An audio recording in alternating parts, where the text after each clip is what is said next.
Sejam muito bem-vindos ao terceiro episódio do programa Os Fazedores. Um programa onde a gente recebe convidados que estão de fato fazendo e que fazem acontecer dentro dos seus segmentos. Estou junto com o meu sócio, Mário Matheus, e vamos bater um papo hoje fantástico com um convidado que já eu conto um pouquinho mais para vocês. Né, Mário? Fala aí, galera. Fala, Fazedores. É isso aí, tem muita troca boa. Esse é o terceiro episódio e fica ligado, tem muita coisa boa vindo aí, hein? Vamos falar com um cara hoje que vai entregar tudo. Tamo junto. Legal. A gente vai receber aqui hoje o Vini Rodrigues, que é um amigo, um parceiro, mentor da Meet Hub. E o Vini tem formação de educação física e administração. Ele também tem um MBA em liderança, inovação e gestão 4.0. É especialista em empresas focadas no consumidor pela Universidade de Kellogg e passou por empresas que com certeza você conhece. Ele liderou o marketing de empresas como Unilever, Sony, Fast Shop, Renner S.A. e hoje está como CMO do Sales Club e também é sócio do Parabank. Então, o convidado de hoje é mais do que especial e vai ser fantástico esse papo. Seja muito bem-vindo, Vini. Um prazer ter você aqui com a gente. Prazer é meu. Olá, pessoal. Henrique, Mário, obrigado do convite. Vai ser um papo muito bom aqui hoje. Maravilha. E para começar, né, esse papo, eu vou trazer um ponto que para mim é super curioso, assim, interessante, como que uma pessoa faz cursos tão diversos e lá na frente as pessoas que estão nos assistindo aqui ainda vão entender que esses cursos ainda se conectaram, né, Vini? Você que tem essa formação de educação física e administração, conta pra gente um pouquinho como é que isso começou, como é que você foi parar em uma coisa e depois foi pra outra, pra gente, pessoal que tá assistindo a gente, começar a te conhecer a sua história. Legal, Henrique. Bom, vamos lá, gente. Contando um pouquinho da minha história, eu sempre fui um cara apaixonado por esporte, sempre fui movido a isso, atividade física, não conseguia ficar parado com nada. E quando eu terminei o colégio, o meu caminho principal, ou mais lógico na época, era alguma coisa ligada a esporte. E a educação física veio em primeiro plano. Me formei em educação física. Durante essa jornada, eu tive a oportunidade de conhecer uma ONG, que chama ADD, Associação Desportiva para Deficientes. E lá, um dos principais propósitos dessa ONG é reabilitar as pessoas portadoras de deficiência através do esporte e ressocializá-las através do esporte. Fantástico. Aquilo me movimentou muito. Eu resolvi aprender um pouco mais sobre o esporte, basquete, cadeira de rodas. Apesar da minha altura, eu não sou um cara muito alto, eu sempre joguei basquete minha vida inteira. E eu enxerguei ali uma similaridade muito grande entre o basquete, cadeira de rodas e o basquete convencional. Pouca gente sabe, mas é a mesma bola, a mesma quadra, as mesmas dimensões, a altura da cesta é a mesma. Então tem muita coisa que é muito parecida. Além das mecânicas de movimento serem muito iguais uns com os outros. É óbvio que tem as peculiaridades, mas tem bastante similaridade também. Resolvi fazer parte desse movimento, fiquei como técnico de basquete de rodas durante 4 anos, onde não só aprendi o esporte em si, mas tudo que vem em volta desse contexto de ressocialização, de diversidade, entre outras causas importantes. E aquilo, eu era muito novo na época e tinha uma correlação muito grande entre o que eu tinha em educação física e o mundo que eu via na educação física versus o mundo que eu via nessa ONG, no basquete cadeira de rodas. E aquilo foi um aprendizado muito grande quando eu era mais novo, para depois estar mais velho e conectar melhor essas diferenças que eu enxergava lá na época.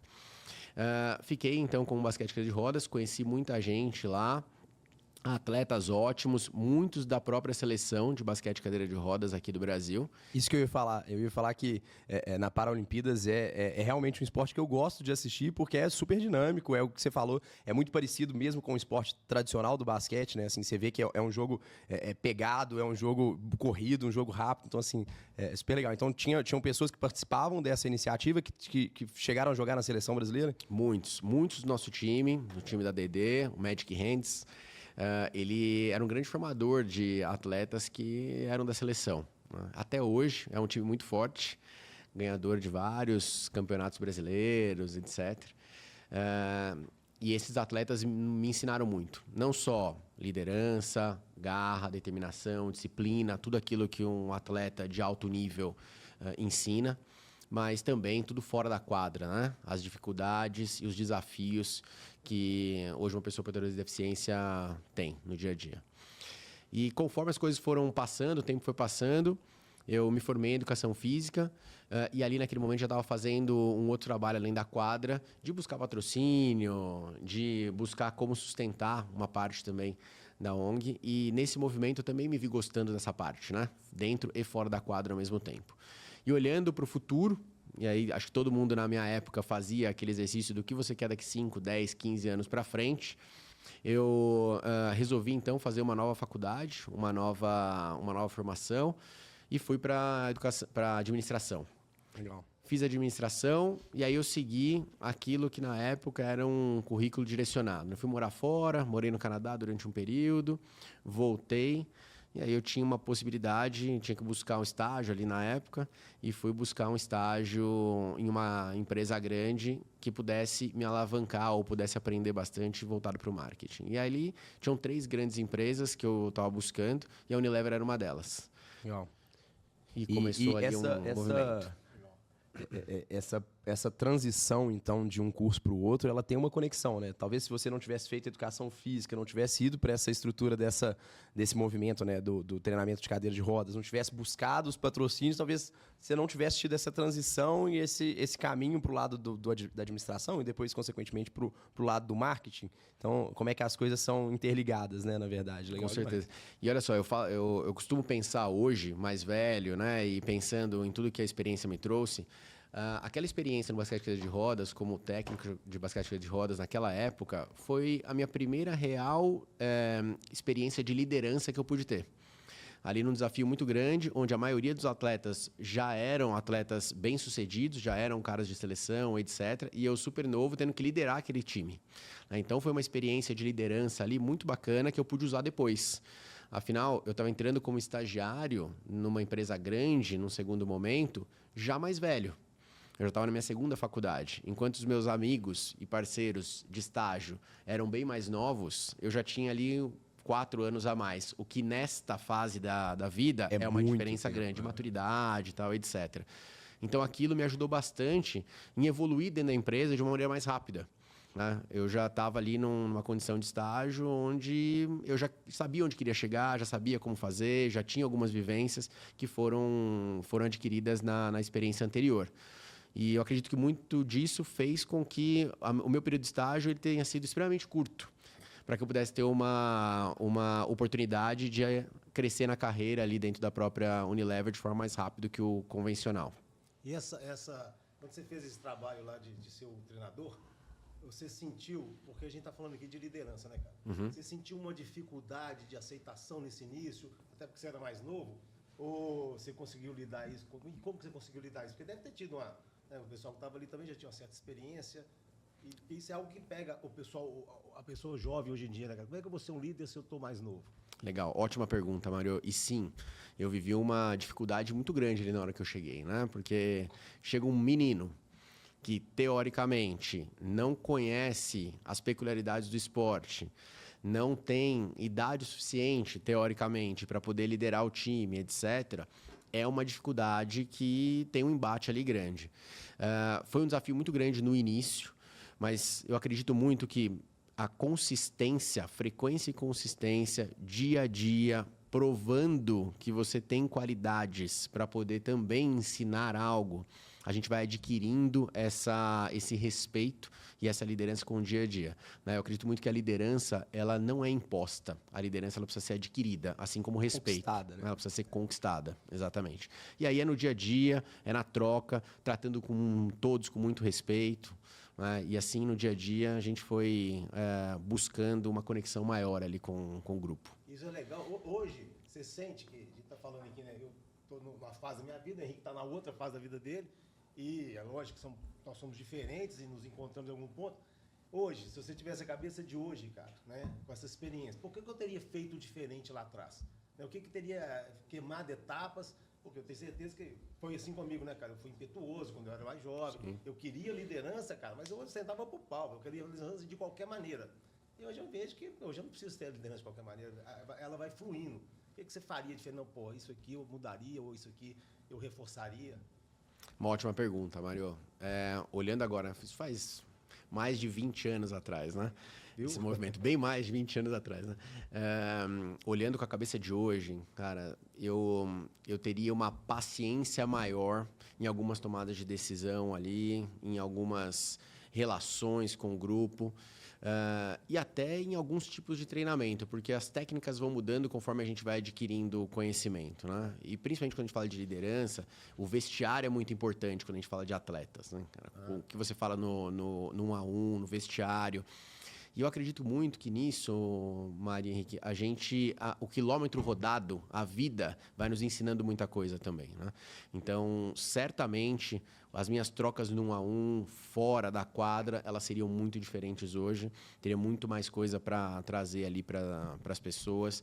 Porque o atleta ele não está só conectado dentro da quadra. Tem muita coisa do atleta que está fora da quadra, né? A parte da disciplina, do foco, ela acontece muito fora da quadra. Todo lugar é assim, né? Todo lugar é assim. Todo lugar é assim. A gente aprende muito com o esporte, né? Acho que essa relação de esporte e vida empresarial, ela está muito conectada. Principalmente quando a gente fala de disciplina. A disciplina é algo que, para mim, foi essencial. O aprendizado que o esporte me trouxe em disciplina, ele faz diferença até hoje na minha vida. Não, legal demais, fantástico, Vini. E é o que você falou, assim, era uma responsabilidade muito grande, eram pessoas que estavam numa realidade que dificilmente você ia conseguir entender aquela realidade, né? Porque a partir do momento que a pessoa tem uma deficiência, por mais que você se coloque no lugar, você tenta entender, tem uma distância, mas isso não foi uma coisa que impediu que você se conectasse, que você liderasse, e obviamente acredito que isso até hoje impacta a forma que você lidera os seus times e as pessoas que estão com você envolvidas. Legal demais. E quando você foi para essa transição, você entrou na Unilever, entrou com estagiário, o que foram os primeiros desafios ali, quais foram as marcas? A Unilever é líder mundial, né, no segmento dela. Então, como que foi esses primeiros passos para a gente entender um pouquinho dessa comunicação? E só para completar isso que a gente falando, e como é que foi assim? Aí você foi para o marketing, você estava ali como educação física, como, né, técnico, e aí você foi fazer administração e foi para o marketing, né? Como é que foi esse caminho aí? O que chegou no marketing? Porque a administração, você tem vários segmentos. Tem muitos segmentos. Estava muito conectado com aquilo que eu estava fazendo já na ONG, de buscar patrocínio, algumas coisas nesse sentido, que hoje, eu falo aqui nas nossas aulas, inclusive, né, era um marketing operacional, não era um marketing estratégico, mas era uma necessidade do marketing operacional que lá existia. E eu olhei que aquele marketing operacional estava me trazendo algo que ali tem alguma coisa. Eu tinha certeza absoluta que o que eu amava fazer era educação física. E na minha cabeça eu não gostaria de fazer mais nada na vida. Eu queria fazer educação física o resto da vida. Quando eu entrei na Unilever e conheci o mundo de marketing, efetivamente do que fazia, aquele negócio foi me apaixonando de um jeito que eu falei, cara, tem um mundo aqui que eu nem sabia que existia e que eu tô me apaixonando também. Que eu gosto tanto quanto, né? Eu gosto tanto quanto, coisa que eu nem imaginava que eu gostaria. Então, acho que tem um negócio na vida que essa experimentação, né, de profissões, de assuntos, quando a gente conhece, passa a olhar esse mundo de forma diferente, tem muita coisa que a gente pode se apaixonar também. Então, ali foi minha transição ali para o marketing. Eu entrei pela Knorr, que é uma das marcas da Unilever, uma das maiores marcas no mundo, quando a gente pensa em marcas em valor ali da Unilever. Não era a primeira marca que eu escolheria, se eu pudesse escolher, né, as marcas da Unilever. Eu era super jovem, tinha outras marcas que me chamavam muita atenção, Axe, por exemplo, própria Kibon. Há 20 anos, né? Então a Knorr era menos ainda, né? Porque hoje é bem conhecida, né? Super, mas na época ela já era uma das maiores marcas do mundo da Unilever, né? Então ela já era super reconhecida. É que eu não tinha familiaridade porque eu não tinha uma coisa eu não tinha menos essa coisa de cozinhar na época, né? Então não tinha muita relação, mas assim que eu entrei, um dos principais projetos logo no início foi Big Brother Brasil, que na época era algo que estava, hoje ainda é, né, um dos programas mais assistidos no Brasil. Isso era que ano? Isso, tô falando Big Brother Brasil 2. Então era o auge do auge do... Faz tempo, 2010, 2011. Legal. E ter a experiência através de um programa que era extremamente reconhecido, fez muita diferença, não só no ímpeto de querer fazer tal, tudo, mas em tudo que está por trás também, né? A Unilever, ela é uma empresa extremamente estruturada, e com milhares de pesquisas, tal, tudo. Então, para mim foi uma escola muito boa ali de poder fazer o marketing não só com poder de investimento importante, mas com toda a estrutura para poder fazer marketing, seja ele na época, né, onde falava on, off, né, BTL, ATL, coisas que a gente poderia fazer. Na época a gente estava começando o marketing digital, né? A gente não tinha nem Twitter na época, hoje X. Então tem muita coisa ali que nós começamos a estruturar. A própria página de fãs do Facebook na época foi lançada ali. Tem muita coisa que aconteceu que hoje é extremamente reconhecida e grande, mas ela teve início lá atrás, nesse momento de transição. Legal. E nessa linha que o Mário perguntou, então, na hora que você se candidatou ou buscou uma vaga ali na Unilever, você já buscou voltada para essa área de marketing. Então, quando você entrou no estágio, já era no segmento de marketing, aí, obviamente, você foi se destacando e conseguiu encontrar seu espaço ali logo em seguida. E assim, o que você vê hoje diferente, Vini, de que era praticado naquela época, que foi uma perda para o marketing, que tem chance de voltar ainda ou não? Realmente, o caminho que a gente está indo agora é completamente diferente do que existia naquela época? O que é um pouco dessa conexão, assim? Legal, Henrique. O que eu aprendi muito na Unilever era o poder da marca. E isso, assim, eu carrego comigo na minha vida profissional até hoje. As marcas são os grandes valores que a Unilever tem hoje, né? É óbvio que tem muito processo, muita história para contar até chegar às marcas grandes como a Unilever tem hoje. Mas isso carrega comigo até hoje. E eu entendo que o marketing digital, ele fez com que essa presença da marca ela fosse deixada um pouco de lado. Mas a gente vê hoje a necessidade que uma marca tem de ser diferente das demais para o cliente tomar a decisão e comprá-la e poder continuar com ela. Hoje, o que realmente faz um cliente pôr a mão no bolso e tomar a decisão de ter confiança em comprar algo é marca. E hoje, convivendo com empresas de pequeno e médio porte, muitas das pessoas têm dúvida nisso, porque ela fala, não, está comprando por mim. E o empresário fala bastante isso, né? Eu sou o que traz essa confiança. Porque ele não percebe, mas ele é a marca. O problema disso é, como é que vai fazer a sucessão desse negócio? Como é que, se ele é a marca 100%, na hora que esse cara sair, como é que vai ficar a confiança em relação? Então, a marca é extremamente importante e o termo branding, hoje, para mim, vai voltar com muita força nos próximos anos, dado toda essa comodização que eu enxergo que o marketing digital está trazendo. Legal, ponto interessante. Então, na verdade, só para eu entender aqui, não, era mais marca. Sim. E agora com o digital ficou mais pessoa. E Era... a pessoa ligando a marca. Era mais marca e o marketing digital ele está trazendo tudo como commodity para mim. Antes, as grandes marcas elas conseguiam se diferenciar versus os demais. Porque a gente não tinha esse modo de fazer que hoje é venda em cápsula, né? Faz isso aqui, as famosas fórmulas, né? Faz essa fórmula aqui que o negócio vai sair do outro lado exatamente igual. E hoje, como o digital ele realmente dá essa possibilidade de deixar as coisas quadradas, a gente tem menos diferenciação. Então, eu vejo as coisas muito parecidas hoje. Olha o próprio Instagram, a quantidade de comerciais ou de conteúdos que são exatamente iguais para vários concorrentes, inclusive. Né? Então, como se diferenciar em um mundo que hoje é cada vez mais igual? Aí vem o negócio de uma branding. Aí vem o negócio de uma marca para realmente fazer a diferença entre a escolha do cliente diante de tudo aquilo que é igual versus algo que pode ser diferente. Coisa que a gente já aprendia lá atrás. Num paredão de supermercado, onde todos os caldos e temperos, teoricamente, podem ser iguais, o que diferencia é uma caixinha verde ali com o nome da marca e que faz com que o consumidor vá lá e compre. Porque a diferença de preço ela é muito baixa entre caldos e temperos. Né? Então, o que faz um cliente comprar um caldo da Knorr e não comprar um caldo de outra marca? Ali a gente tá falando Esse disso. negócio que eles falam aí, que eu até, às vezes, quando eu falo isso com o Henrique aqui, que é uma dúvida, cara. Eu vou colocar minha cara à frente da minha empresa, eu vou colocar a empresa à frente de tudo. Porque a gente tem muito essa dúvida, né, Henrique? A gente discute você vê muitas empresas aí dando certo, a gente discute isso aqui. Pô, o cara tá fazendo Instagram, eu vou falar de uma maneira bem minha mesmo, gente, porque é diferente os entendimentos. O cara tá no Instagram, ele tá fazendo live, ele tá fazendo não sei o quê, ele tá aparecendo levando a marca dele. E isso me deixa confuso, eu tenho certeza que vão deixar muitos dos fazedores confusos também, que vão querer saber a explicação. O que eu devo fazer? Colocar mais a minha cara, colocar menos a minha cara? Ou isso vai depender muito do negócio? Eu ia só botar um ponto que, assim, a MidHub é um próprio exemplo disso, assim. No mercado de educação, a gente vê alguns players que têm uma personificação de marca muito forte.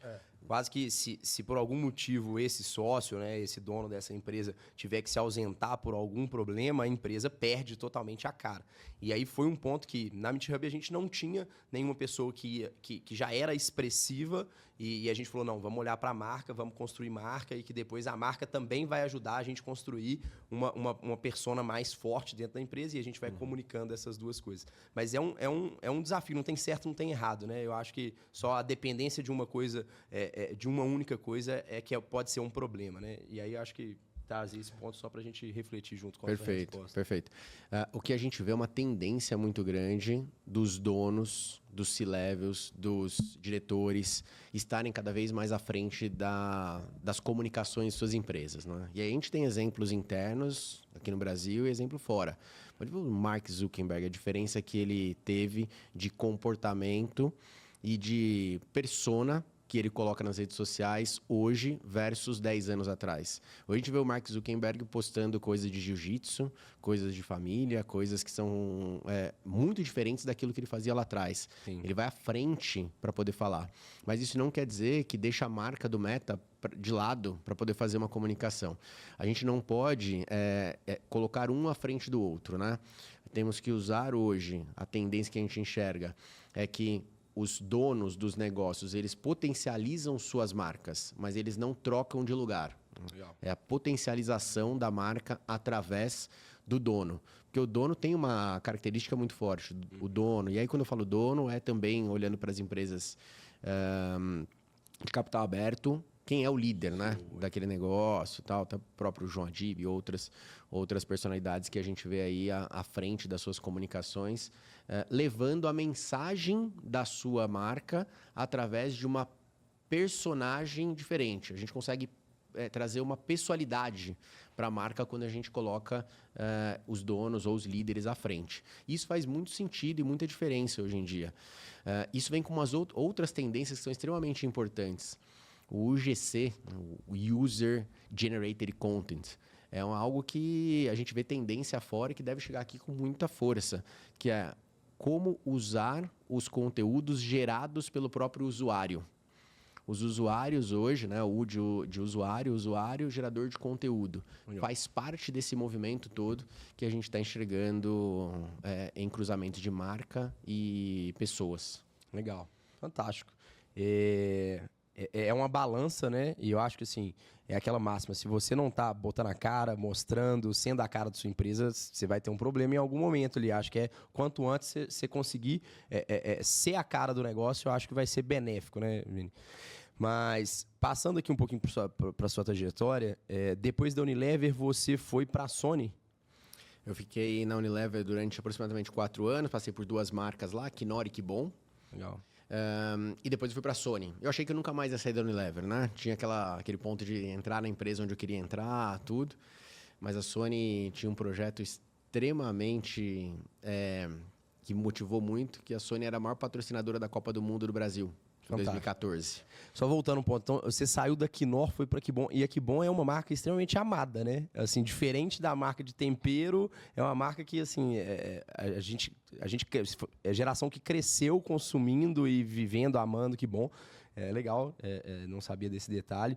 E aí depois você foi para a Sony e você está trazendo esse detalhe que a Sony era a maior patrocinadora da Copa do Mundo, na Copa do Mundo no Brasil? Exatamente. E aí, eu sou educador físico.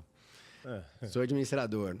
Copa do Mundo no Brasil, sendo o maior patrocinador da Copa do Mundo, tinha algo ali muito legal. Não tinha como ser melhor, né? Projeto, exato. Participar daquele projeto foi algo que me motivou bastante. E a minha ida para a Sony mudou muito a minha carreira, porque lá eu conheci líderes que estão comigo até hoje, se relacionando comigo até hoje. né, mentores, líderes que fazem diferença, fizeram diferença e fazem diferença na minha vida até hoje. Um deles, se eu não me engano, é o Carlos Pascoal, nessa época. Sim, lá eu conheci o Carlos Pascoal, algumas outras pessoas ali. O Carlos Pascoal, que vocês aqui têm bastante contato com ele. Conheci lá e chegamos a trabalhar em outras empresas juntos também, mas foi o início ali na Sony. Legal. Você pegou dois momentos diferentes e interessantes. Você pegou o Big Brother em um e a Copa do Mundo em outro, cara. Foi. E isso você sentiu que impulsionou? Teve alguma... Você trabalhou diretamente nesses projetos, então? Diretamente, assim, de chegar aí no Big Brother para andar atrás da casa lá enquanto o Big Brother estava rodando, né? Coisas que são experiências que hoje a gente conta e as pessoas têm curiosidade. Como é que é? Como é que faz, né? Isso que eu queria perguntar, Pelo porque- programa, como o programa ficou muito grande, poder viver esse negócio, né? Tem uma mística, né, da Globo, tal, na época, aquela coisa toda super forte. E conviver com aquela coisa de reality show que a gente não estava acostumado ainda, né? A gente estava na segunda edição ali na época, andar por trás daqueles vidros e enxergar as pessoas se maquiando ali, e você atrás do vidro e elas não te enxergando, era uma experiência que era muito diferente ali na época. E conviver com tudo isso, pensando em como fazer coisas para a gente ativar a marca dentro do reality show, foi algo muito novo para nós. Então, como usar a prova do líder, que hoje é algo mais fácil da gente prever, na época era muito complexo. Eu lembro da gente Segundo, pô. discutir coisas e coisas ali para a gente poder, cara, o que a gente vai fazer com essa prova do líder? Como é que a gente lança um produto através de uma prova do líder, né? E discutindo muito para qual caminho tomar, como é que a gente reverberar ele. Como é que a gente traria uma reverberização das mensagens nas redes sociais, etc. Porque também era tudo muito novo. Né? O Instagram nem existia na época. Né? A gente está falando de Facebook, o Twitter começando, tudo. Então, eram desafios interessantes que hoje está muito mais consolidado. Mas deu para a gente um aprendizado ali de como fazer, né, desafios e também se jogar, de fazer o negócio e apostar em algo que a gente acreditava para poder fazer diferente. E te deu visibilidade na sua... Você sente que deu visibilidade na sua carreira ou não fez muita diferença? Cara, eu vejo assim, é portfólio até hoje, Mário, é portfólio até hoje, né? Faz sentido. Então, as grandes marcas ajudam a construir história. Né? Então, até hoje eu conto essa história do Big Brother, da prova do líder que a gente fez lá, das coisas. As pessoas têm curiosidade até hoje. Eu brinco que a gente usou também uma história interessante da época ali. Eu liderei a parte de Corneto, que é um sorvete voltado para o público jovem. Eu lembro. E a gente fez uma... Você lembra bem? Olha isso, amigo. E a gente fez uma experiência lá na época. Você vê, o comportamento muda, as percepções mudam também, né? Na época, a gente fez uma máquina que a gente descobriu que a gente tinha antecipado o Tinder no Brasil, né? Porque o Tinder no Brasil não existia, a gente colocou uma cápsula dentro das festas e nessa cápsula a pessoa tirava algumas fotos. Era uma máquina de foto dessa convencional que a gente tem em shopping. E na hora que saía a foto, que teoricamente viria a foto dela, vinha uma foto de uma pessoa do sexo oposto, que já tinha passado pela máquina, tirado foto, e que a pessoa, dentro da máquina, ela respondia algumas perguntas de comportamento, o que ela gosta, tal, etc. E a gente fazia um match. Legal. Então, essa pessoa está na festa e tem comportamentos, gostos parecidos com o seu. Então, você tem um quebra-gelo aqui, vai lá buscar essa pessoa na festa. E a gente tinha alguns cupidos de ativação ali na festa que ela ia buscar. Certamente hoje seria um barulho diferente ali com todos os pontos de comportamento que a gente tem, né? Mas na época funcionou super bem e é um case até hoje. Fantástico, legal E demais. não. Cara, e é legal essa experiência que você... Então tá, você viveu lá os dois, Big Brother 2, que você mudou tudo. E como é que a tecnologia mudou toda essa história, cara? Como é que você sente que a tecnologia chegou? E eu quero que você chegue, inclusive, a uns papos que a gente teve um dia atrás aqui sobre IA e tudo mais. Legal. Porque aí é totalmente diferente, né, cara? Eu panfletei, velho. Eu falei assim, gente, eu panfletei, eu fui pro sinal, entreguei papelzinho e funcionou, cara. Funcionou. Só E que funciona até hoje, né? Algumas coisas nesse sentido, né? Mas temos outras formas de fazer hoje, né? Eu também cheguei, a gente ia para o sinal ali entregar sorvete para poder fazer ativação. Aí, tá vendo? De colocar camiseta e poder fazer o dia do sorvete ali, entregar sorvete, né? Porque a gente vamos entrar nesse ponto da IA, mas eu sou um cara que acredita muito nas relações humanas. E isso a gente nunca vai perder, né? O ser humano, ele gosta do contato. Né? Eu estar aqui olhando para vocês, fazendo podcast aqui juntos, é diferente da gente fazer um podcast virtual. Né? Então, as relações humanas, elas vão sempre prevalecer. Elas são insubstituíveis, né? Eu acho que assim, a gente está tendo cada vez mais uma capacidade de ter acesso a um nível de tecnologia que nunca existiu. E eu acho que com a inteligência artificial que você trouxe, isso vai crescer e vai escalar ainda mais, mas o ser humano, o sentimento, o olho no olho, não tem jeito de substituir isso, né? E aí, assim, legal isso que o Mário trouxe, porque conectando com o que você falou, o pessoal acha que hoje só existe internet, só existe tráfego pago, só existe uma forma de fazer comunicação de marca. E o que você falou de panfletar, obviamente, quando você faz um anúncio, você tá panfletando na internet, você está panfletando numa avenida que é a principal avenida onde mais se transita pessoas, que é a rede social.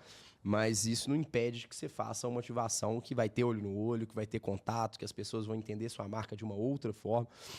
E como que você vê isso, Vini? Assim, o que você, hoje, nas marcas que você está, nos negócios que você está, como que você vê a importância de coisas que, teoricamente, não estão sendo mais tão valorizadas e que, na verdade, na hora que você mostra os números, elas são valorizadas?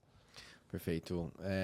Eu vejo uma mudança com todo esse extremo que a gente está levando da tecnologia, né? Super conectados, onde a gente não consegue mais ficar longe de tela, onde todos os anúncios, nós somos impactados por mais de 2.000 anúncios por dia hoje, né?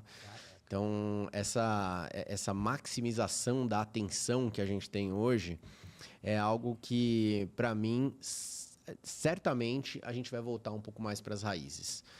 A gente vai voltar a olhar o mundo offline, dar mais valor para o mundo offline nas relações que nós temos de experiência. É por isso que eu gosto muito de entender que o ponto de venda é super antigo já e o ponto de experiência toma frente num momento como esse.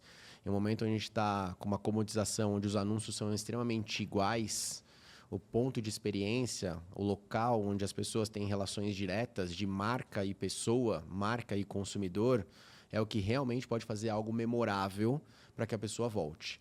A única certeza que a gente tem da pessoa voltar é se ela tiver uma boa experiência. O preço não segura ninguém, ainda mais com a quantidade de impactos de preço que a gente tem o tempo inteiro, né?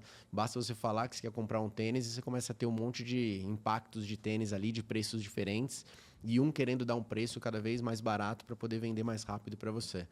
Por isso, o ponto de experiência começa a ter uma representatividade muito mais importante hoje, e é a volta da experiência no dia a dia. Não quer dizer que a gente não tenha tecnologia nesse ponto, né? A gente vai poder usar a tecnologia para poder fazer algo mais imersivo. Mas o ponto é, as relações humanas, elas voltarão a prevalecer. Legal. E no online, assim, na sua opinião, a experiência, ela vai virar quase que uma commodity? Para mim, ela já é. O entregar rápido, você ter uma experiência de poucos cliques ali para você fazer uma compra, ela deixa de ser um diferencial para ser quase que uma obrigação, né? Porque se a marca não tiver isso, ela não consegue nem vender. E aí, a partir do momento que todo mundo tem isso, você não consegue gerar uma experiência diferente. E aí, traz isso que você está falando, de deixar de ser PDV, né? Ponto de venda, para ser ponto de experiência. E obrigatoriamente, as marcas só vão conseguir gerar experiência presencialmente. Você acha que é um pouco disso, então? Eu entendo que a gente tem uma dificuldade muito maior no digital para causar diferenciação. Né? Porque, realmente, para mim, é um commodity. São difíceis as comunicações que a gente vê no digital, principalmente anúncio, eu estou dizendo. Tá? Em anúncios diferentes, é muito raro a gente ver um anúncio que realmente chama atenção. E aí a gente pode falar o quanto que a copy é importante para chamar atenção, o quanto que o design é importante para chamar atenção, mas é uma commodity porque está muito fácil. Ainda mais com inteligência artificial, qualquer um hoje, em qualquer empresa, faz ótimos anúncios, com uma copy perfeita, com um design perfeito. Basta usar a inteligência artificial para isso. Então, a comodização dessas comunicações, elas serão muito fáceis. Agências e agências têm vários clientes que, cara, basta desdobrar, né? Então, como é que a gente traz diferenciação em um mundo como esse, em que é tudo muito igual, baseado em inteligência artificial? Pô, legal, a inteligência artificial traz, sim, uma parte de personalização, ok. Mas aí a gente está falando de personalização do nome, do produto especificamente, mas a forma como ele é apresentado, eu vejo que a gente tem algo muito igual. Né? E cada vez mais vai ser mais igual, né? Cada vez... Antigamente, copiar a Apple era muito difícil. copiar o site da Apple, copiar... Agora, o difícil hoje, copia a experiência da Apple na loja da Apple. Vocês já foram na loja da Apple. Sim. Vai na loja da Apple, principalmente fora do Brasil, e tenta copiar aquilo lá. Aí é complexo. Porque copiar uma experiência de loja, a gente está falando do treinamento das pessoas, a gente está falando de como é que a pessoa te recebe, a gente está falando da velocidade de atendimento e como é que as coisas são realizadas ali dentro. Tem uma série de pontos de contato dentro de uma loja física que aí sim a gente consegue fazer uma diferenciação muito maior. O site é o site. É um clique, vai para o carrinho, do carrinho tem uma jornada que é fluida, igual para ambos os concorrentes. Agora, a loja faz muita diferença. Legal. E voltando naquilo que você falou de branding também, o branding se torna um diferencial também, né? Porque vai ter estrutura de valores, o que aquela empresa comunica, quem que é a persona dela, e isso também se torna, de alguma forma, um diferencial ou não, comunicando com essa estrutura toda? Eu acredito assim, que o branding é o grande decisor da tomada de decisão das pessoas. Pensando até nos grandes sellers que a gente tem hoje, nos grandes marketplaces que a gente tem hoje, Amazon, Mercado Livre, entre outros, né, os chineses chegando aqui com força também. Quando já se pegaram isso, quando você está fazendo uma compra, quem que entrega esse negócio? Porque certamente quem está ouvindo a gente já deve ter tido algum problema comprando nesses grandes mesmo, mas quem entrega é um terceiro e o terceiro tem alguma falha no processo. Sim. Então, eu vejo muito isso hoje, das pessoas fazendo filtros nos próprios grandes marketplaces, fala, cara, se não for entregue pela própria plataforma, eu tenho dúvida se vai chegar na mesma qualidade, na mesma velocidade. Isso tudo é posicionamento de marca, né? Então, tem aí um desafio grande nessas plataformas de diferenciação para poder manter sua qualidade. Até mesmo que eu vou querer saber se... isso hoje é uma máxima que tem no mercado. Quem está entregando? Como é que está sendo o tratamento que essa pessoa está recebendo? Isso ficou muito grande agora, cara. Os caras, os motoqueiros que entregam lá para o iFood, esses caras estão dentro de um sistema que é bom, que é socialmente legal, que está sendo respeitoso ou não, cara? Entrega aí, cada um se vira. E isso começa a mudar. É igualzinho o Uber, né, cara? Às vezes eu fico questionando, como é que está a sua vida? Eu pergunto pro cara do Uber. E aí, como é que você vai aposentar? O cara, como assim aposentar? Tá bom agora, estou ganhando 4.500 por mês, o carro do cara está depreciando, e o que a Uber está fazendo? E isso é um peso que vai ter cada vez mais. Concorda? É um desafio que vai ser um desafio muito sério da gente olhar pessoas que têm trabalhos que podem ser substituídos por uma inteligência artificial, por uma automatização, o que faremos, né? Essa grande movimento de IA que nós temos, ela vai substituir, sim, alguns cargos, alguns pontos que nós realizamos do dia a dia.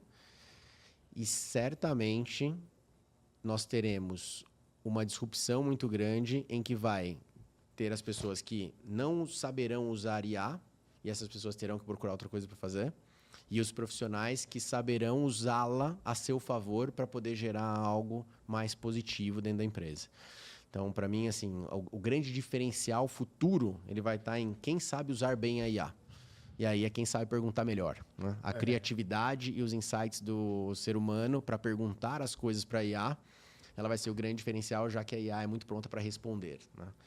Então, vou perguntar, você vai ter de ter base, né, cara? Você vai ter de ter conhecimento, você vai ter de ter uma estrutura, né, boa, de base, e que volta até isso aí, né, cara? Você tem que ter uma boa base, você tem que estudar. Porque a galera hoje não é muito ligada no estudo, não, cara, sabe? Eu não vou ler, a pessoa não está lendo, o pessoal está recebendo muita informação através das redes sociais, através do WhatsApp, cara, que não tem nada a ver. Isso não vai dar conhecimento para ninguém. E eu falo muito isso, cara, estuda, porque vai ficar mais importante do que você está imaginando. E essa é a importância das conexões, né? De ouvir um podcast, de um tema completamente diferente do que é o seu habitual, de participar de grupos de mentorias, de conexões. Isso tudo vai gerando na gente um conhecimento diferente do conhecimento que a gente está vivendo no dia a dia. Quanto mais pontos de contato a gente tem diferente do nosso, é muito legal. Até quem você segue no LinkedIn, né? As pessoas estão lá no LinkedIn, tem um monte de coisa, segue os amigos ou os professores. o LinkedIn pode ser um grande ponto de aprendizado, bastando você seguir alguém que é referência em um mercado diferente. Eu sigo uma pessoa do agronegócio lá, que eu não conhecia nada, que eu queria conhecer um pouco mais sobre isso, o cara sempre traz coisas legais ali e virou quase que o meu ponto de ensinamento sobre agronegócio, aquele cara que posta sobre agro diariamente. Então, para mim, tem assim, pontos de contato e participações em grupos como a gente tem aqui, faz muita diferença no dia a dia. No final do dia é repertório, né? Eu acho que repertório vai ser importante para você descobrir uma oportunidade nova, igual quando você falou da transição para o marketing, vai ser importante na hora que você estiver conhecendo uma pessoa que você nunca conheceu e que você tem interesse de conectar com aquela pessoa, você saber de alguma coisa que ela gosta e você conseguir conversar sobre isso, isso vai ser importante. Oportunidade de todas as formas possíveis, elas vão surgir através de repertório, né? A gente, quanto Meet Hub, vê isso claramente acontecendo, seja nos produtos nossos, na imersão que você é mentor nosso, seja na comunidade, o quão que é benéfico você conversar com segmentos que não tem nada a ver com o seu, porque muitas das vezes o que está sendo feito em um daqueles segmentos, você vai conseguir aproveitar. Não quer dizer que é um negócio completamente diferente, um setor completamente diferente, que não tem nenhuma comunicação com alguma coisa que você faz.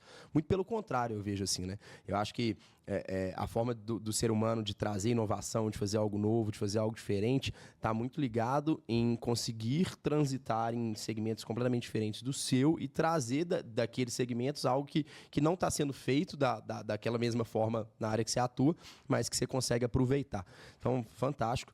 E para quem está nos assistindo assim, Vini, você falou de inteligência artificial, a gente aqui na Meet Hub, a gente estamos usando no nosso dia a dia, a gente usa, seja para criar conteúdo, para criar imagem, para criar ideias de vários tipos, mas a gente também está usando, por exemplo, no atendimento. A gente hoje já tem um modelo de SDR rodando via inteligência artificial, e hoje no Sales Club, assim, que você está como CMO, o que vocês veem de tendência, como que vocês estão usando isso, como que isso está sendo um impulsionador do negócio de vocês, e dando até exemplo de ferramentas para quem está nos assistindo, o pessoal conhecer um pouquinho.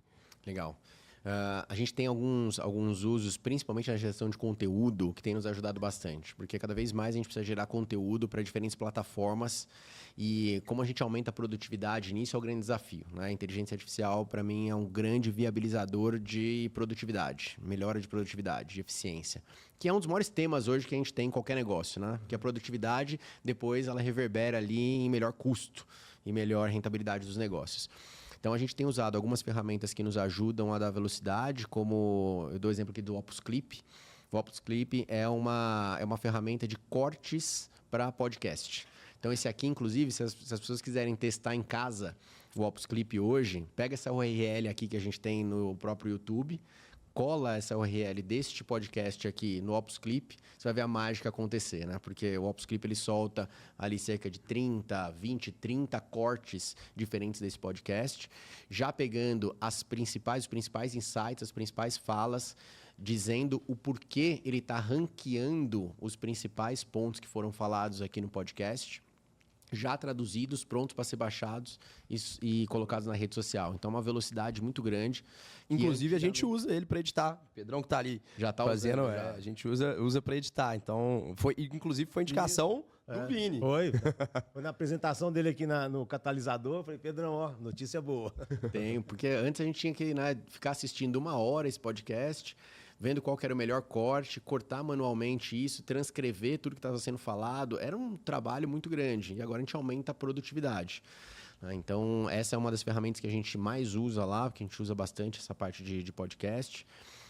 Outra ferramenta que é muito usada é, óbvio, o próprio ChatGPT, né, que hoje já é bastante popular, mas ainda assim, muita gente ainda não usa. A gente tem uma parte ali para a gente poder experimentar muito bem e desenvolver o que hoje ainda é uma grande novidade, é desenvolver os agentes de IA dentro do próprio ChatGPT, né? O ChatGPT hoje é capaz de tomar uma forma, entre aspas, ali, que vai poder dar exatamente o tom de voz da empresa, responder como se fosse um funcionário extremamente capacitado da empresa, né? E a vantagem disso é que ele nunca está cansado, que ele não está com sono, que ele sempre responde com o mesmo padrão, que ele não erra 2 vezes algo que ele já errou uma, porque basta você falar para ele nunca mais fale assim, ele nunca mais vai falar assim mesmo, né? E as coisas vão tomando uma produtividade maior. Então a gente usa muito o ChatGPT para produzir textos para poder gerar conteúdos na nossa rede social.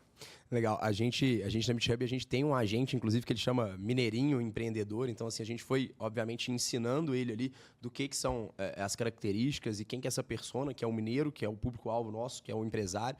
Então, é legal, assim, estou vendo você falar e comunicando com o que a gente está fazendo hoje em dia. Fantástico. E que é muito legal para o pessoal de casa testar, né? Porque essas coisas, a gente só vai realmente ver o valor delas usando.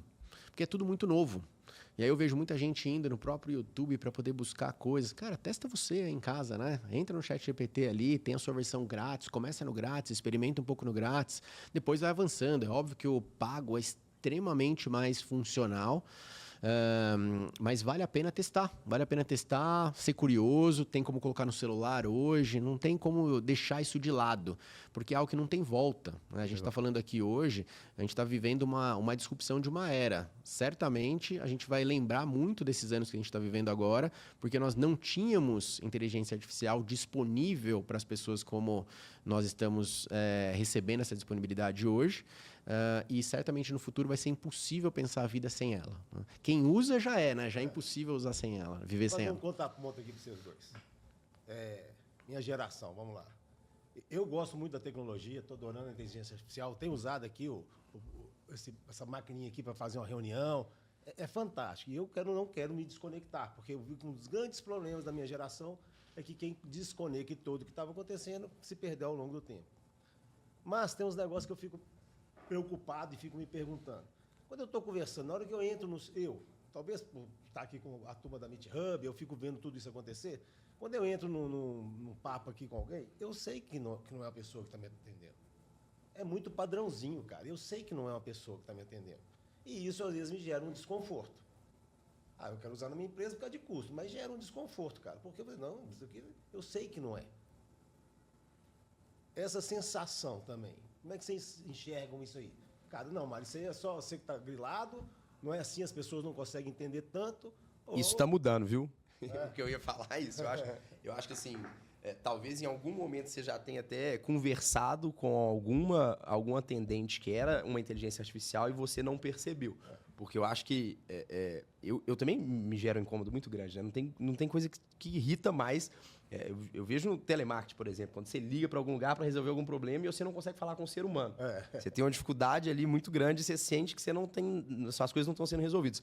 Mas eu acho que no atendimento via chat, via WhatsApp e tal, essas inteligências artificiais elas estão indo para um patamar tão elevado que é o que o Vini falou. Assim, você consegue criar um agente que ele vai comunicar com um tipo de fala onde ele vai trazer o jeito mineiro de falar, ele vai trazer as termologias parecidas, ele vai ter resposta para tudo, e que eu acho que se já não aconteceu, em algum momento vai acontecer da gente se pegar sendo atendido por uma inteligência artificial e onde o atendimento vai ser perfeito e a gente não vai ver.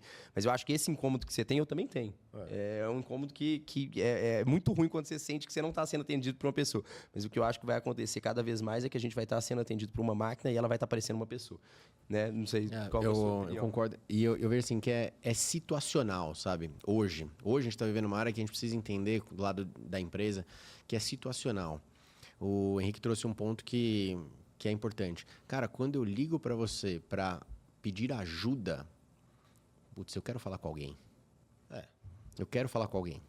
Agora, se eu ligo para saber se o meu pedido vai chegar amanhã, não tem problema se for uma máquina que me responde. Então é situacional, sim, certo? Boa. Quero saber só se o meu pedido realmente vai chegar amanhã.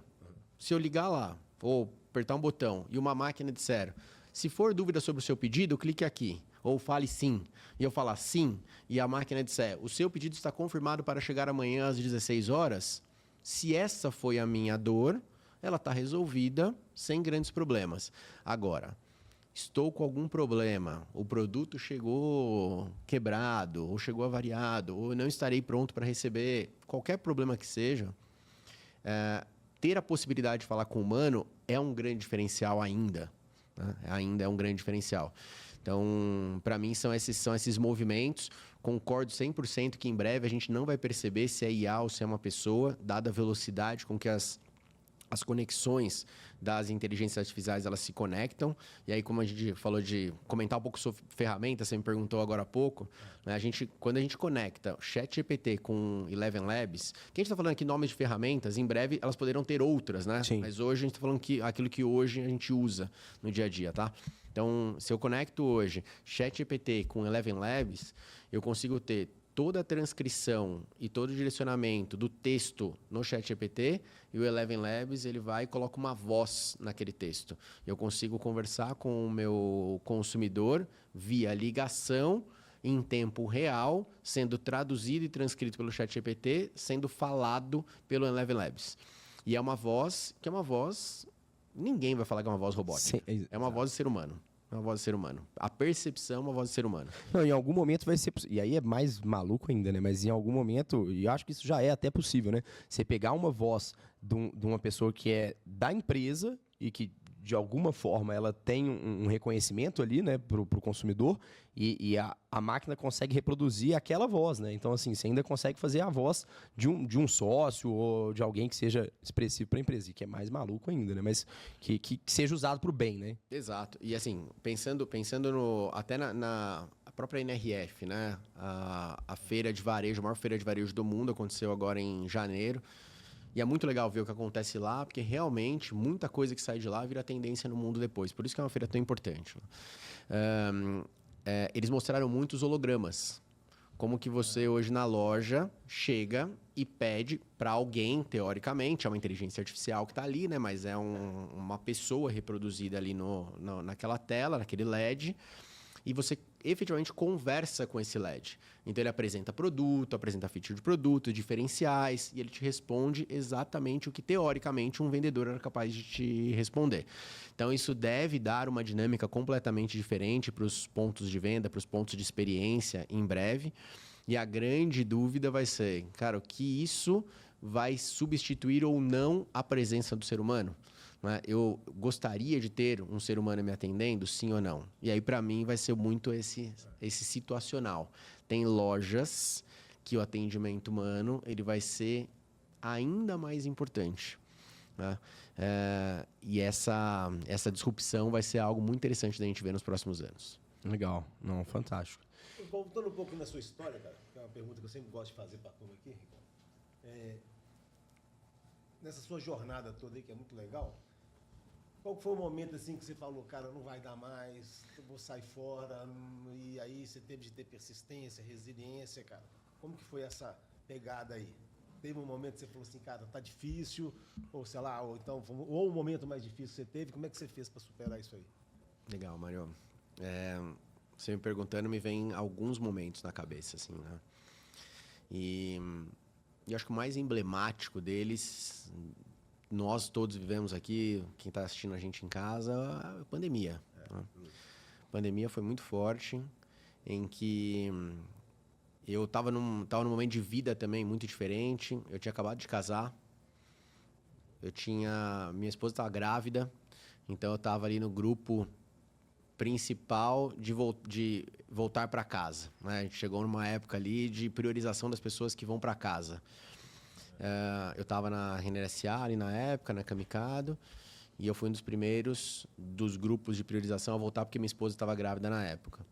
E viver tudo aquilo, liderando um time, meu time na época tinha mais de 100 pessoas, liderando um time de mais de 100 pessoas, em que, sim, o líder ele é importante para a própria saúde, né? A gente se preocupando com a nossa própria saúde, mas se preocupando muito com o time, com as pessoas, o que a gente vai fazer com o negócio, como perpetuar o negócio e a fim de manter todas as pessoas também super protegidas. Então foi uma época ali de dúvida que todos nós aqui vivemos e que foi para mim um dos maiores aprendizados de vida para mudança de comportamento, mudança de visão de como que as nossas relações elas ainda precisam ser mais valorizadas. Né? A relação humana ainda precisa ser mais valorizada. E eu me lembro que, na época, a gente fechou todas as lojas e a gente precisava fazer negócio ainda, certo? Precisava manter aquilo que, como os nossos empresários estão assistindo ali com a gente, o negócio só se sustenta se ele estiver mantendo lucratividade, se ele puder ter dinheiro entrando. As contas continuaram chegando da mesma forma. E a gente fez uma mudança muito grande de tudo que era loja para o digital. Então, passamos a usar os canais digitais de uma maneira extremamente diferente na época, né? Então, o que o canal digital na época representava 8% das vendas, passou a representar 100% das vendas, né? Durante aquele período. Então, foi uma mudança extremamente importante, em que a dúvida da continuidade do negócio ela era iminente. Mas que também gerou um aprendizado e uma necessidade de velocidade de processos e adequações dentro da empresa que nos trouxeram uma dinâmica muito diferente e positiva depois, se a gente puder dizer, se algo positivo que a gente puder tirar daquele momento, né? É um pouco dessa velocidade com que a gente passou a fazer as coisas. Legal, realmente não foi um período fácil, né, meu amigo? Não foi para ninguém, cara. Não foi. Eu espero que a gente não passe por isso, né? Mas tem que estar preparado. E muito preparado. E, Vinição, toda essa experiência, cara, para quem está aí começando na sua área hoje, né, cara? Está aí na área de marketing, que é uma área, diga-se de passagem, cara, que as pessoas estão muito encantadas, né? Então, e não é bem assim, né? O marketing não é isso, né, cara? Não é só isso, né? É se você colocar um post, né, no Instagram, né? Mas... E aí, o que você fala? Cara, isso aqui é fundamental, cuidado com isso aqui, é fria, deixa aí pra galera entender um bocado o que eles devem, qual que é o caminho legal da gente seguir agora. Legal, Mário. Assim, quem tá em casa, cuidado com os gurus. Acho que a primeira dica, assim, porque a gente vê uma tendência muito grande. Tem uma pesquisa que mostra que 75% dos jovens querem ser streamers hoje, né? Então, óbvio que tem alguns outliers ali, algumas pessoas que se destacam, que tem muita coisa a trazer, a gente sempre tem coisas a aprender. Mas quando a gente fala de negócio, tem que tomar muito cuidado em quem está te aconselhando, né? Quem está te direcionando. Para quem quer entrar nesse negócio, eu realmente não olharia unicamente marketing digital, né? Para mim, é o entendimento de que marketing ele não é operacional, marketing ele precisa ser estratégico. Então, o marketing operacional é aquele marketing que a gente só precisa executar algo. Putz, eu quero fazer uma rede social. Coloca um post aí para mim. Só que esse post, se ele não estiver conectado com uma estratégia que faz sentido para o negócio, ele vai se perder ali. A gente não vai ter uma eficiência, vai só desperdiçar dinheiro. Então, algo que realmente está conectado com a estratégia do negócio, ela que vai fazer diferença no marketing. O marketing precisa ser estratégico. Então, pessoal aí de casa, se hoje, primeiro, não tem departamento de marketing, alguém para pensar marketing é algo muito importante para ter por perto. Eu vejo marketing ele sendo um departamento extremamente terceirizado. Isso pode acontecer desde que a terceira realmente tenha muito conhecimento sobre a sua empresa. Caso contrário, dificilmente ele vai fazer uma estratégia voltada para o seu negócio. Então, tem um ponto muito importante. Eu costumo perguntar nas nossas turmas, nas nossas salas de aula, quem tem departamento de marketing aqui? Poucos levantam o braço. E aqueles que levantam o braço, eu faço uma nova pergunta. Quem desses que tem departamento de marketing tem nos seus salários, nessas pessoas de marketing, um dos 3 principais salários da empresa? E nenhum levanta o braço. Então, o que a gente costuma ver, e aí para mim é uma diferença grande, as grandes empresas que têm grandes marcas têm boas pessoas liderando o seu marketing. E com isso, nada é por acaso, né? Quando a gente mostra alguns exemplos de grandes empresas que têm as suas marcas extremamente fortes, não foi por acaso, né? Porque tinham mentes ali importantes pensando nos processos, pensando nas comunicações, e pensando em consistência dessas marcas ao longo do tempo. Então, para mim, esse é um grande diferencial. Marketing não é operacional, marketing é estratégico. Muito bom, muito fantástico. Bom. E um outro ponto, puxando um outro gancho, a gente escutou até agora o Vini executivo, o Vini que foi líder de várias dessas empresas no marketing, mas tem o Vini empresário, né?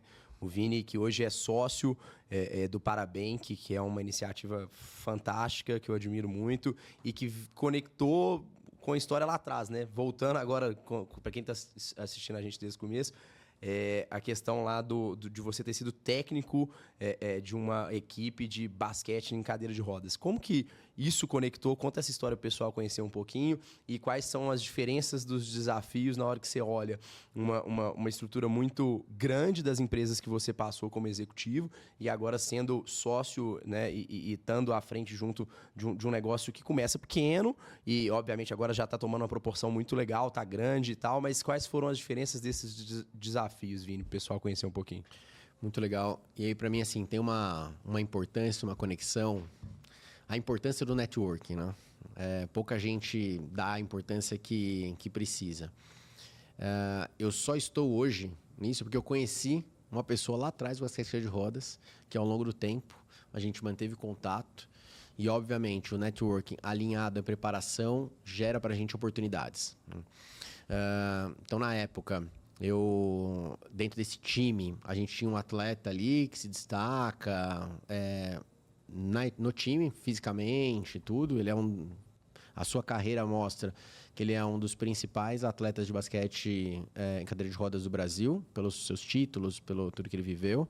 Chama Gelson. E nós tivemos uma boa convivência enquanto técnico e atleta.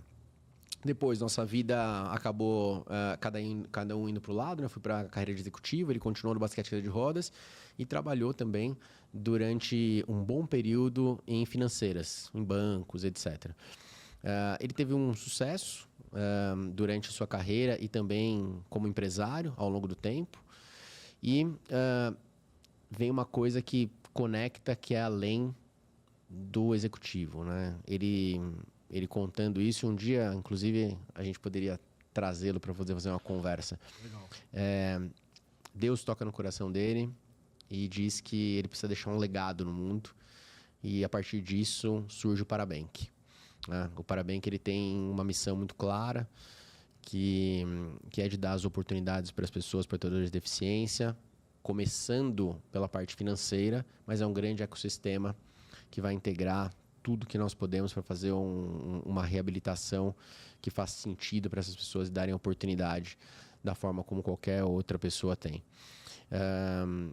Durante esse momento, onde o Parabank começa a se estruturar, o Gelson me procura para que a gente possa fazer algumas coisas em conjunto. Nessas conversas surge a oportunidade de sermos sócios e fazermos algo maior ali. Eu penso na minha vida, converso muito com Deus nesse momento e vem uma mensagem muito clara para mim do porquê eu tive a oportunidade de basquete de rodas lá atrás, coisa que eu nunca imaginei que eu teria. A importância do passado conectando o presente para poder moldar o futuro realmente é algo que fez muito sentido.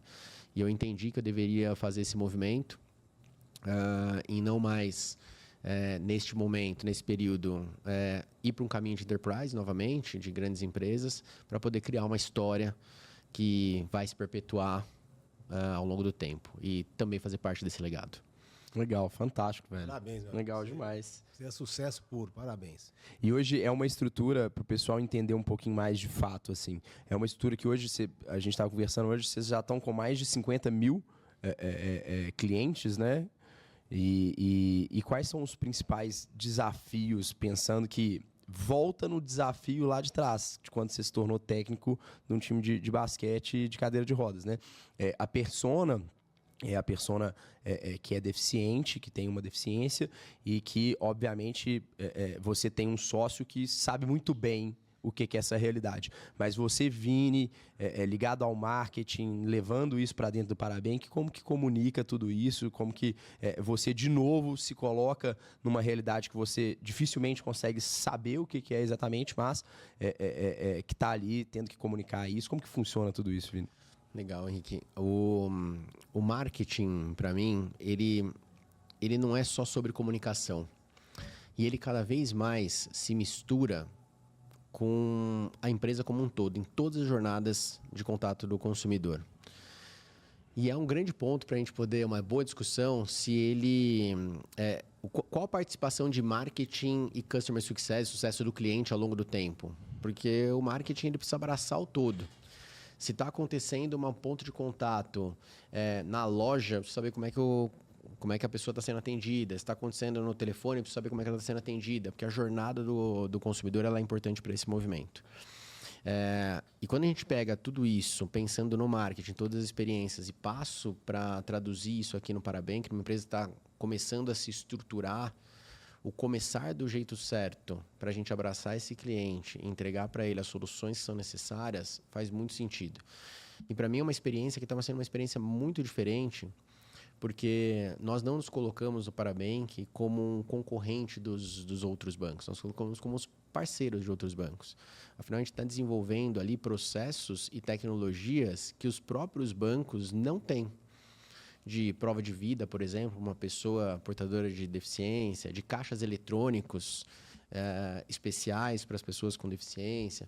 São vários pontos de contato que, não por mal, os grandes bancos não estão olhando, mas por a gente atender um nicho específico, a gente tem mais propriedade para falar disso, tendo a dor muito próximo ali, né? Gostamos de dizer que nós somos um banco feito por PCDs para PCDs, feito por pessoas com deficiência para pessoas com deficiência. Então, a gente tem várias pessoas ali hoje trabalhando com a gente, que são portadoras de deficiência de diferentes tipos, e que hoje estão ajudando a montar esse legado que entregaremos ao longo do tempo. Legal demais. Esse projeto, cara, parabéns. Bem, eu sei que nós estamos caminhando para o final aqui, né, cara? Já estamos no horário, mas eu vou fazer uma pergunta aqui, Vini, que é muita... Hoje em dia eu tenho uma grande curiosidade. Sei que não é resposta de forma de bolo, mas vamos lá. Se fosse fazer um anúncio hoje no varejão aí, influenciadores ou anúncio na TV? Influenciadores. É mesmo, cara?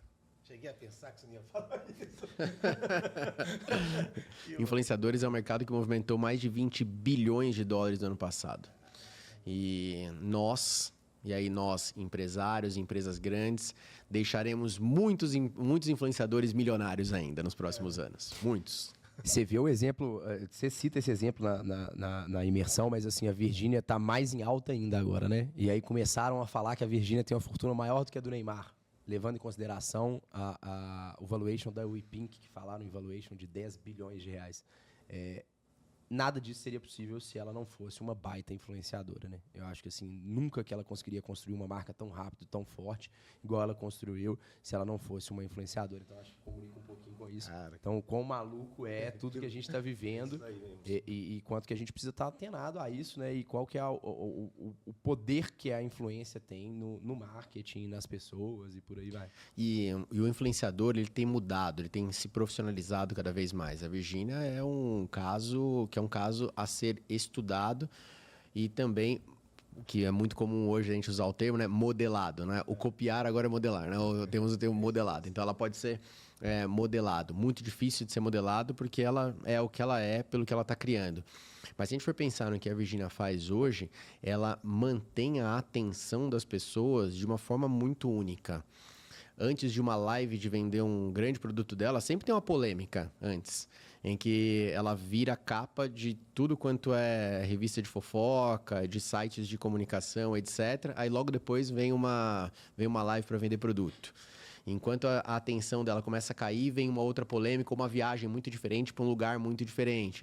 Então ela consegue fazer com que a atenção das pessoas ela seja sempre trazida para a Virgínia antes de fazer alguma movimentação comercial. E fazer isso com a maestria que ela faz é algo extremamente difícil. E por isso esses influenciadores estão se tornando cada vez mais umas mini empresas de atenção, né? E a gente vai ver grandes casos, né? O próprio Cazé, que virou uma Cazé TV hoje, uma das maiores empresas hoje que tem de comunicação, certo? De mídia online. Surgiu de reacts no YouTube. Sim. Se a gente puder pensar e traduzir isso de uma forma mais simplista, é óbvio que isso não é do nada, né? Que tem muita coisa ali pensada, principalmente depois que ganha corpo. Mas a Virgínia é um ponto de estudo extremamente interessante, como que ela faz esses movimentos de atenção, em que ela superaquece a sua base, vende produto, desacelera um pouco e reaquece isso com maestria o ano todo. Ela sempre está em evidência, querendo ou não. Legal. Eu acho que para finalizar, Marião, Vini, para quem está nos assistindo, Vini é mentor na Meet Hub, já fez um programa de mentoria que era um programa de marketing e hoje está há 10 edições como mentor da nossa principal imersão, que é uma imersão de 3 dias, onde a gente fala de gestão, processos, pessoas, marketing, vendas. Queria, para a gente ir caminhando para o fim, Vini, deixar as palavras com você, mas convidando quem está nos assistindo e falando um pouquinho do que são todos os pontos que você traz, né, na sua aula, que é uma aula de mais de 3 horas, falando sobre marketing, para o pessoal conhecer um pouquinho e despertar esse interesse de estar se movimentando. A gente falou tanto de estar se movimentando, de estar nos ambientes certos, de ganhar repertório. E o que a gente faz quando a gente tem produtos como os produtos da Meet Hub é justamente dar essa capacidade dessas pessoas fazerem isso. Então, eu queria deixar esse momento para você convidar e falar um pouquinho de como que é a sua aula com a gente na imersão Catalisador Empresarial. Legal, aproveitar para falar para vocês aí de casa, fazer esse convite para estar com a gente no Catalisador Empresarial, as próximas edições. Nós trabalhamos aqui durante essa aula pontos desde o início de onde o marketing surgiu, passando por 10 pontos de contato, em que a gente fala sobre entendimento do marketing convencional, de onde ele veio, para onde ele está indo. Passamos por toda a parte de criação de marca, como fazer uma marca, um planejamento de construção de branding. Passando por criação de PCI, do perfil de cliente ideal. Falamos muito sobre comunicação do marketing de conteúdo, passando pelo marketing de influência, marketing digital, PDX, terminando em Customer Success, em sucesso do cliente. E eu dou uma surpresa, porque eu vou deixar só com as pessoas que participarem para ver como é que a gente fecha toda essa aula, para fazer bastante sentido, para que você aí de casa possa entender que o marketing ele realmente não é operacional, ele precisa ser estratégico. Eu tenho certeza que depois da nossa aula vai te deixar bastante intrigado e com vontade de ter um departamento de marketing ou até alguém pensando em marketing da sua empresa. Fantástico. Maravilha. Maravilha, meu amigo. Muito obrigado, cara. Maravilha receber você aqui nesse nosso 3º podcast. Outros muitos virão por aí para a gente falar muito sobre empreendedorismo, vida empresarial, como é que as pessoas chegaram lá. Você é um fazedor, te admiro muito. Você é uma pessoa fantástica, uma família linda. Então, te desejo mais sucesso, cara, nesses projetos aí. E tamo junto. Queria dar um recado para a galera aí dos fazedores. Ó, segue a gente aí também. A gente tá falando de marketing, né, pô? Segue a gente aí nas redes sociais. @somos.fazedores. @meet_hub. O meu é @Mário Mateus. Meu é Tarciano e Vini. @Vini Rodrigues. É isso aí, galera. Obrigado. Obrigado, Vini. Obrigado, Henricão. Foi fantástico. Obrigado, Mário, mais uma vez. Que venham inúmeros outros episódios tão bons quanto esse. Vini, muito obrigado pela participação e te agradecer por toda a parceria com a Meet Hub. É sempre um prazer enorme te encontrar, te ver em cima do palco, ensinando. É impressionante como que você consegue fazer isso com uma facilidade fantástica, divertida e que as pessoas que chegam aqui, às vezes, sabendo nada de marketing, como você falou, saem com um aprendizado muito bom. Então, é um prazer ter você com a gente. Tá? Obrigado mais uma vez pelo convite. É um prazer estar sempre com vocês. Desejo muito sucesso. E parabéns pelo que vocês estão construindo e fazendo com todo o empreendedorismo brasileiro. Vocês são diferentes e eu tenho certeza que cada vez mais a gente vai conseguir movimentar o Brasil através do empreendedorismo e vocês fazem grande diferença nisso. Parabéns. Obrigado.